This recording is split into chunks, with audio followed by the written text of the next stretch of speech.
gentlemen. Hello, good morning. Good morning. So, tell me, what's the plan for today? I have 15 ships like these. All right. 4 of them are on the way to Portugal cruise. 6 are on the way back from Persia after unloading. Must be halfway. Sounds good. Do you think the load of pepper is ready to leave the port today? Hopefully by tomorrow afternoon. Very good. If weather permits, it will reach before time. Thank you. We will be back in about 6 months for the next load. So until then, Sure. Thank you. Thank you so much, gentlemen. Please.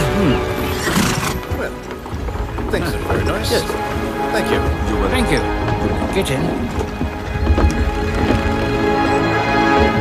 Let's go.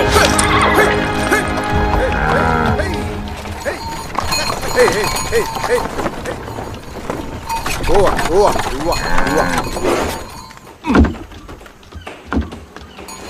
ఇద్దరు ఇలా వచ్చారేంటి? తనే నన్ను తీసుకొచ్చింది. నేను మీకు చెప్పిన విషయం కోసమే వచ్చాను. సావిత్రమ్మ వచ్చారు. ఎక్కడ? సావిత్రమ్మ, ఇట్రండి.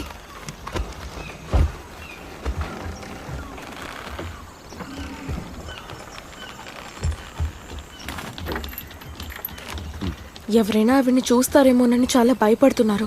చూస్తే ఏమవుతుందో మీకు తెలుసు కదా. ఇక్కడ ఎవరికి భయపడక్కర్లేదు. అందరూ మన వాళ్ళే.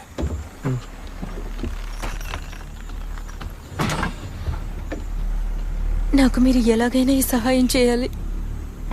ఈశ్వర నంబూద్రి గారు సంబంధం మాట్లాడడానికి వస్తారు. ఆ పండు ముసలోని పెళ్లి చేసుకోవడం కన్నా నేను చనిపోవడం నయం. పోరాటం చేయడంలో మీరు మహాయోధులు కనుక మీరే నన్ను ఎలాగైనా కాపాడాలి. నంగేలి అన్ని విషయాలు వివరంగా చెప్పింది. బలహీన వర్గాలు వాళ్ళని నమ్ముకున్న వాళ్ళ కోసమే నేను పోరాటం చేస్తాను. నా స్వార్థం కోసం కాదు. నా ఆశయం నచ్చని వర్గం వారు నన్ను ఎప్పుడు చంపాలా అని ఎదురు చూస్తున్నారు.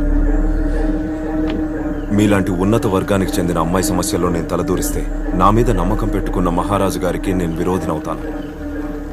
నేను చెప్పేది మీకు అర్థమవుతోంది కదా? మీ ఆశయం చాలా గొప్పది. ఎంతో కష్టపడి మీరు బడుగు జీవుల కోసం పోరాడుతున్నారు. నా వల్ల సమస్య రాకూడదు. నా ఒక్కదాని కోసం మీరు మీ ఉన్నతమైన లక్ష్యాన్ని వదులుకోకూడదు.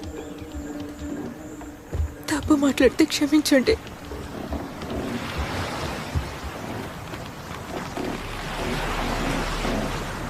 చివరిగా మీరైనా సహాయం చేస్తారేమోనని సావిత్రమ్మ నమ్మకంతో వచ్చారు. నా ఉద్దేశం ఏంటో ఆవిడికి అర్థమైందనే అనుకుంటున్నాను. బలహీన వర్గాల హక్కుల కోసం పోరాడుతున్న నాలాంటి వాళ్ళకి అదొక్కటి మాత్రమే లక్ష్యంగా ఉండాలి.